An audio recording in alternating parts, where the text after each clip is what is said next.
the Narc as a part-time, never full-time, part-time dictator. Why part-time? Because, hey man, like, I don't have the time to be full-time.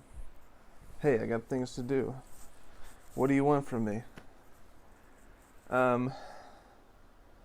This is so duplicitous, the way that this is set up. But this is how it breaks down.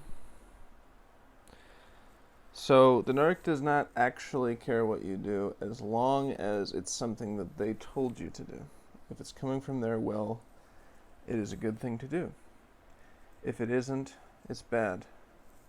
And they play on your natural sense of wanting to be good. They play on your natural sense of morality to make you feel like anything that you do on your own is bad, and you don't want to be bad, do you? Right? So, it's almost like anytime they're not around, in their minds, nothing happens. Nothing can happen without them. So they may be engaged in telling you to do something very forcefully, and then they leave for like 3 weeks, and you just don't hear from them, and then they come back, and it's like they want things to pick up where they left off. And a lot of times alcoholism can also play into this. It's like, I don't remember that because I was drunk, so, I mean, it never happened because I don't remember it. The world revolves around me. My perspective is the absolute only one that exists. The way that they trick you into thinking that it's your will and not theirs is they will implant this idea in your mind that if anytime you're doing something that's not from their will, it's bad, and you will be punished for it. And they will punish you for it and make you feel terrible, right? Like anytime you're not doing what they say, it's a betrayal. And they will let you know that there's a punishment for that. Anytime you don't do what I say, there's consequences. And so they will dictate to you, and then stop because they're only part-time, because they're too cool and busy to be full-time dictator. And then in your mind, they will implant the idea that if I do anything on my own, this person's going to punish me. So I have to go to them and ask them what the next step is to do. So they'll make you feel like it's coming from your will, and then you'll ask them for advice, and they'll be like, "See, I told you, you need me.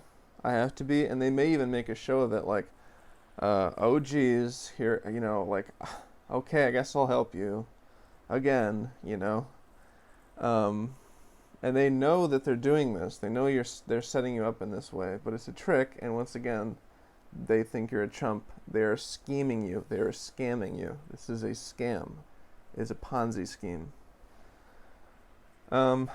So then that's gaslighting, right? They're presenting a version of reality that's not real and getting you to believe it. So in your mind, it's like, oh, I guess I do need them. Wow, that's gaslighting. They get you to believe something that's not true.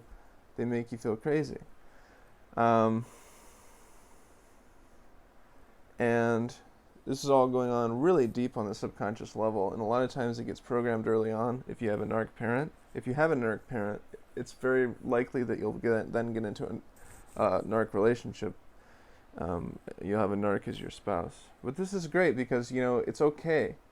It's okay. As long as you're my slave, it's okay. You won't get yelled at, you won't get humiliated and punished, right? But it's a part-time thing. So I'm not going to be able to be there to be your slave master all the time because, it's like I ain't got the time, Jack. But just know, if you do anything without me, you'll be punished for it. So anytime there's the next step, you always have to consult me. Always come to me, always consult me. But then when you do that, it becomes, oh, here's the evidence that you need me. And like I said, they may even make you feel bad about it. It's like, I already helped you so many times. Oh my gosh. Like, here I am. I'm going to help you again. Like, oh, just like, the man on the cross, you know, like I am the great martyr and everyone needs me and I'm spread so thin and I just give all I can, but it's just never enough. Right? That whole thing. So yeah, but that's very duplicitous. They know they're doing it and they know they're tricking you into feeling like you need them, but they're so insecure and desperate that they're willing to go to any extreme to keep you dependent on them, even lying to you, gaslighting you, tricking you, mind fucking you, basically. I mean, if you had to put it into one word, right? So that's how the narc is a part-time, never full-time dictator.